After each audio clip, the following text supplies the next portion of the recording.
Hey, it's 60 to Mark. It just turned 12:54 p.m. on Monday, February 15th, 2021. And I'm reviewing episode 2 of The Stand, the 2020 version.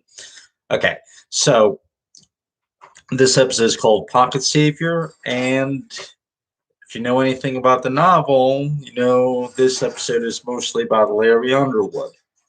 So it covers like Larry's last days as a rising music star, as civilization is starting to break down. It covers his escape from New York, um, and his arrival in Boulder. Um, okay, I'll break each individual's.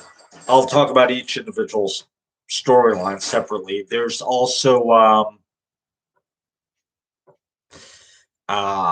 Lloyd Henry. So we go through his and Polk's robbery spree, Lloyd's arrest, incarceration, and when he's freed by Flag. Um,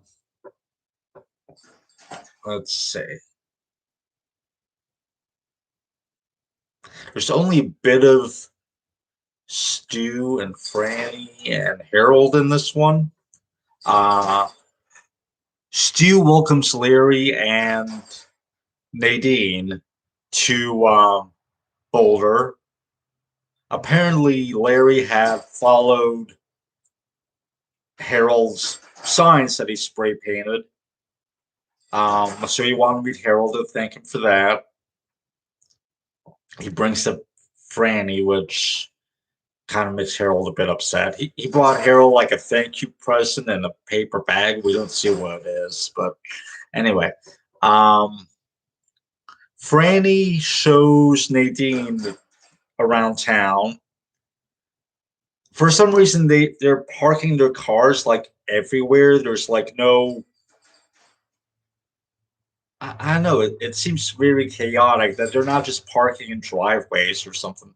Anyway, according to Franny, most of the people are living at the college. Some have moved into houses, but they still have to get the power back up. Harold's living in a house. Um, Larry gets a house with Nadine and this boy that Nadine named Joe because I guess he's autistic and he doesn't really talk except in his sleep, but who knows what he's talking about. Um, Joe likes to play the guitar, which Larry encourages. Um, all right, let's back up. So Larry was performing in New York City. His album Pocket Savior hasn't been released yet. I don't know if that's a change from the novel, but I think in the original miniseries there was like a copy of it in his car. The single "Baby Can You Dig Your Man" is out, and I noticed it was credited in the closing credits, but I don't remember hearing it. I do remember in the original miniseries the lyrics differed from the novel's version, but I don't remember hearing it here because he was Larry was going to perform a concert in front of a small group of people because most everyone's sick. Gets interrupted by this guy. I guess they used to go to college together. This guy claims Larry basically stole the song from him. I he There's no security. Gets up on stage. Anyway, this guy hates Larry. Uh, Larry has a drug problem. He does coke and he hooks up with this one girl and then leaves her. Um, that was in the novel. What I don't think was in the novel is she's sick. She's clearly got snot on her face. I don't remember her getting sick in the novel. I forget what her name is, but um, yeah. There's a mention of the Monster Shouter. Um, we don't see him. I think we hear his voice in the distance at some point. And obviously, Larry has met him, but we don't see that. It would have been nice if they got Kareem Abdul-Jabbar to come back and, yeah. But anyway, let's see. He meets up with a woman named Rita Blakemore. I believe she's played by Heather Graham. She was in a novel. She had been cut for the original miniseries, and Stephen King basically gave her role to Nadine to introduce Nadine earlier. Um, anyway, so she has a sad ending. Basically, they have to get out of New York City. They there's some rapists that want to pay Larry $1 million so they can have their way with her. He's like, no, get out of here. She has a gun. I guess she does, or he has. Like they might both have guns. I'm not sure, but that doesn't sway the rapists. They're searching for her. So Larry and Rita go down into sewers. They have to wait around in the poo water. And then there are rats, and Rita can't take it, so she goes back up. Larry advises against it. You know, who's up there? She can't take it. He has to get north. She gets north just by walking. He gets lost in there. He loses his phone. Which, by the way, yeah, the power's still up, kind of, sort of, in New York, at least in her apartment. And apparently, like the cell phone towers and stuff are still working, and he's able to use the like I don't know Google Maps or whatever he's using. Like he's using a GPS thing. Um. Anyway, he goes back up. Rita helps him up. She got there first. So I guess they cross a bridge or something, and they get out of New York. Um, but then while they're camping, Rita starts going on this thing about it's pointless that we're alive, everyone else is dead. There's no point in it. Larry goes to bed in the tent, but Rita decides to stay up. But then she takes pills and booze, and that's the last that we see of her. But obviously, it means that she's killing herself because well, it's obvious. I don't blame her. I mean, if it's the end of the world and you're one of the few survivors left, then what are you gonna do? I don't think we ever learned if she's having the dreams. Larry is. He knows about Mother Abigail. Nadine fakes that she's having the dreams. She tells Franny, but apparently they're not supposed to discuss whatever Mother Abigail told each of them individually. But Franny is supposed to ask, "Are you having the dreams?" Um, I know I'm skipping around, but so is the episode. So sometime I guess between Rita dying, I assume, uh, and sometime later on, Larry must meet Nadine, but we don't see that in this episode. I have a feeling that all the flashbacks are going to be spread out across this miniseries. Um, Makes it kind of confusing, but if you know the basic story, you can kind of keep track. It might take a few seconds into each scene before you figure out when and where it is, but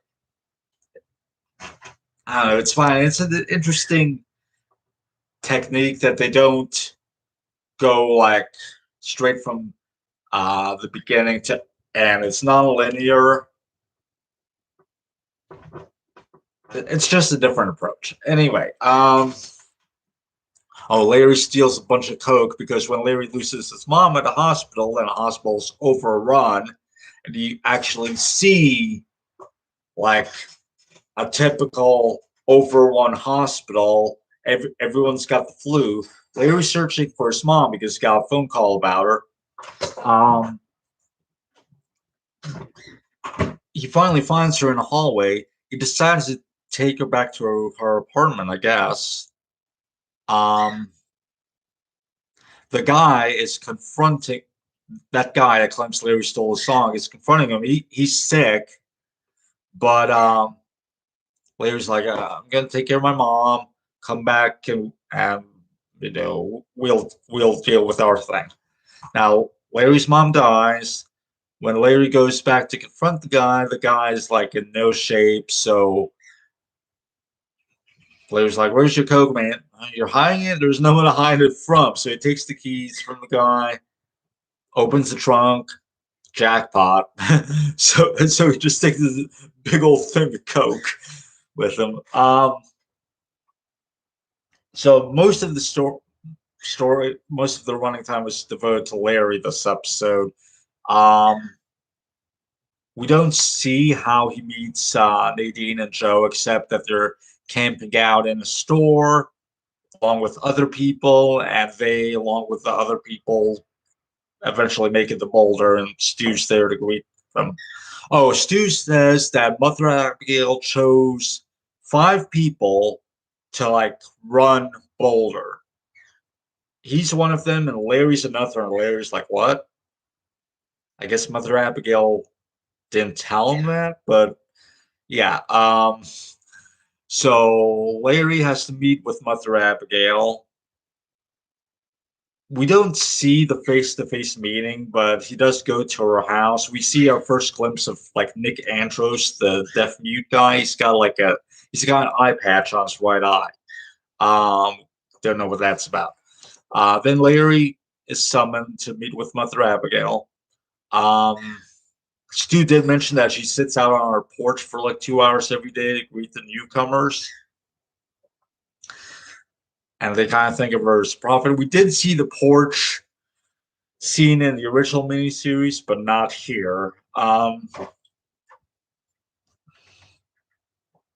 Okay. Oh, back to Lloyd. So Lloyd and Poke, his partner in crime, are robbing a convenience store.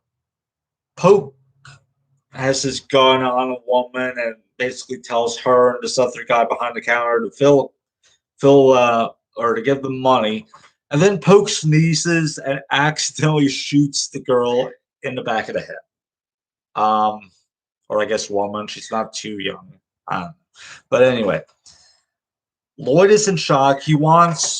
Poke wants Lloyd to kill the other guy, or else he's like, poke him, or I'm gonna poke both of you. He's got 2 guns.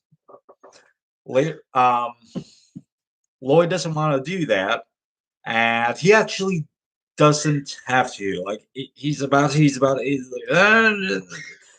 but then the police like shoot up the place, and Poke's dead. Lloyd surrenders. Now this is different from the novel and the original miniseries, where Lloyd actually did kill like one person during that robbery. Um,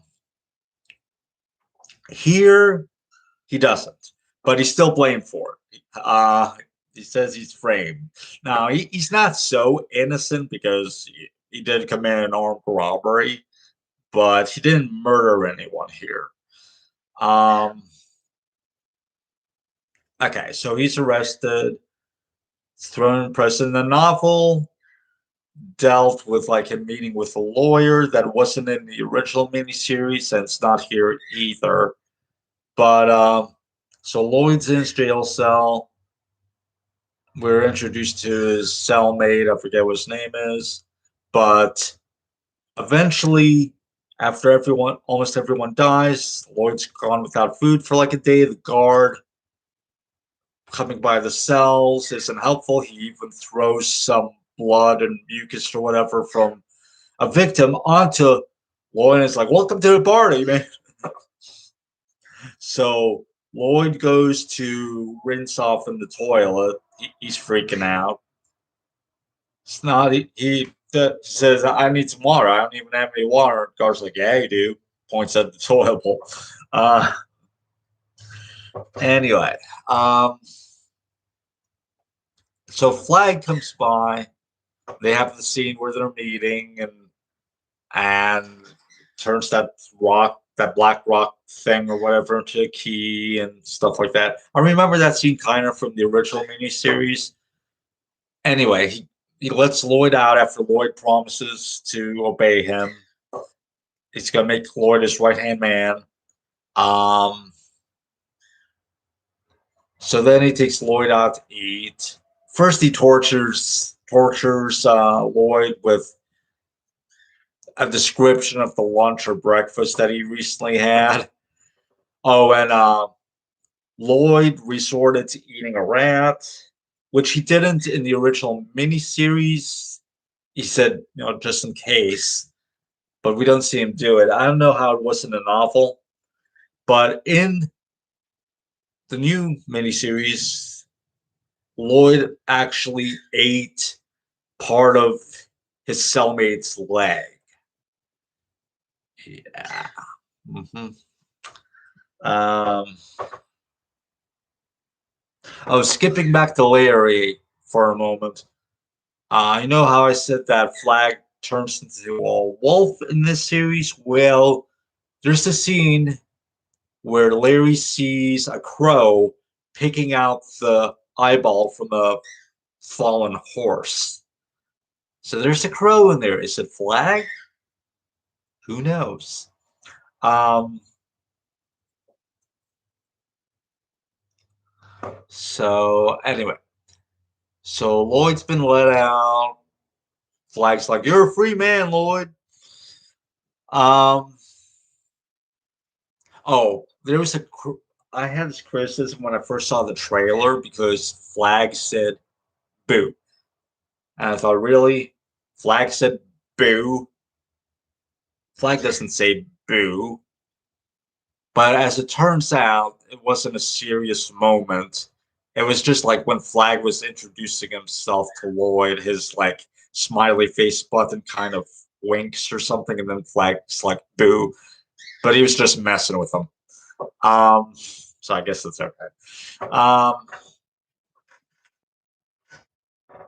What else happened in this episode? It was mostly the Larry and Lloyd show today. So basically, what I'm seeing is this miniseries compared to the original. It seems to be covering the character stories individually. And what we're getting in the first two episodes, in each of these episodes, covers moments from parts one, two, and three of the original miniseries. Um, I think we'll probably be getting Nick's story next.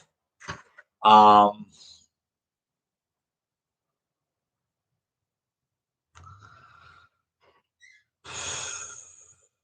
Anything else to say about this episode?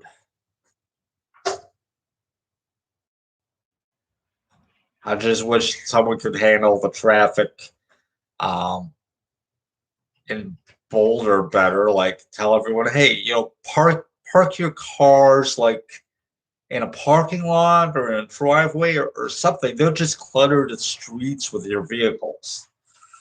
Um, of course, knowing how people behave, if if a worse plague like on the scale of Captain Trips happened, everyone was called by a prophet to meet in this one city, they'd still be dicks.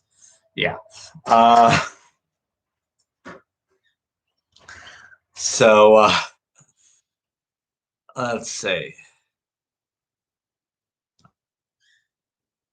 So apparently, Nadine used to be a teacher, and Franny's like, "We're gonna need teachers because there are kids there.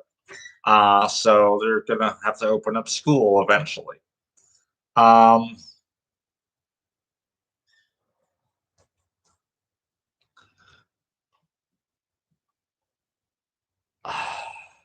as I predicted in my last review, we don't see too many people in New York City after the plague. It's like there's like what? Larry meets a homeless guy. that wants to go to Yankee Stadium and like run around naked and jizz all over home plate or something like that. I don't know if that was in a novel, but anyway. So counting all of them, I think we see like six people in New York City after the plague. There's got to be more because I said there's got to be at least like 100,000 people still alive if you go by statistics. Like that's about 99.4% of the world's population being wiped out. If you apply that evenly to every place, um, then yeah. Let's look at Boulder. Let's look at the population of Boulder, Colorado.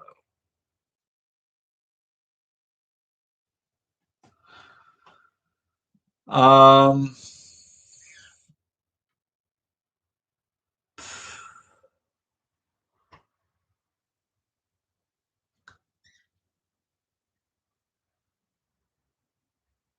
where is it?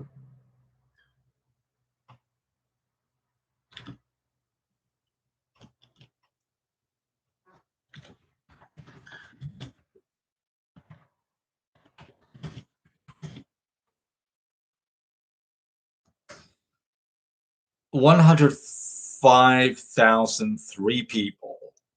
So let's do some quick math. Times 0.006. There should be like 630 native or residents of Boulder that don't have to go anywhere unless they see flag. Um,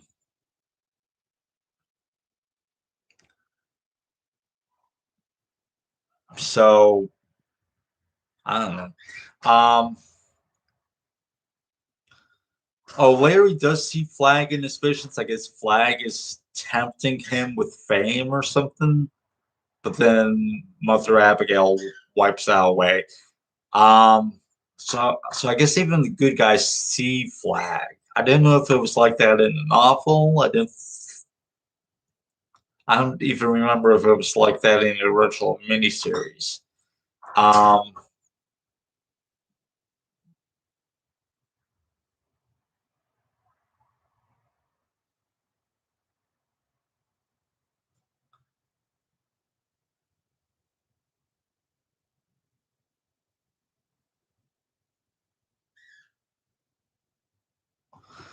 anyway, so yeah, I don't think there's much else to say about this episode. I enjoyed it. I recognize some moments from the original miniseries, others I don't. But yeah, so I look forward to episode three. It's 1:17 p.m. and that's it. Thanks for watching.